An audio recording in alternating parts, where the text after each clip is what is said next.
La philosophie en terre d'islam désigne les travaux de nature philosophique effectués dans l'espace civilisationnel de l'islam, ce qui inclut ceux de penseurs musulmans, mais aussi juifs, chrétiens ou libres penseurs.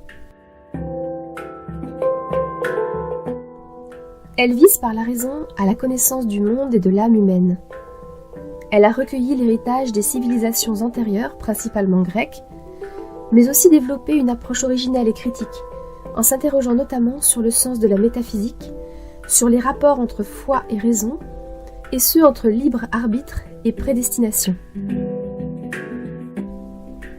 Afin que ces travaux ne restent pas inconnus du grand public et qu'ils puissent nourrir les réflexions de notre temps, Aïssa ONG International a convié Myriam Septi pour introduire l'histoire de la philosophie islamique. Elle abordera aussi la notion de prophétie chez Avicenne et celle d'imama chez Averroès. Myriam Septi est docteur en philosophie, spécialiste de la philosophie islamique, historienne des idées et chercheur au CNRS depuis 2004.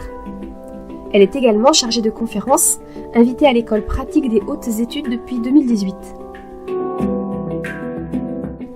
Elle a publié Avicenne, l'âme humaine, aux presses universitaires de France en 2000, ainsi que de nombreux articles sur la doctrine de l'âme et la théorie de la connaissance d'Avicenne. Son dernier ouvrage, Avicenne, prophétie et gouvernement du monde, a été publié au CERF en octobre 2021. Ce que j'ai voulu faire, c'est rendre raison du fait que la doctrine de la prophétie soit à la fin de la métaphysique.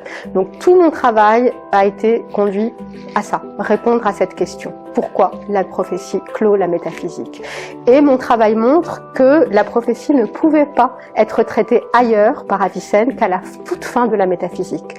En effet, sa compréhension, la compréhension de pourquoi un prophète est envoyé parmi les hommes, est intimement liée à la question de la providence divine qui est traitée par Avicenne dans des livres précédents de la métaphysique du Shifa.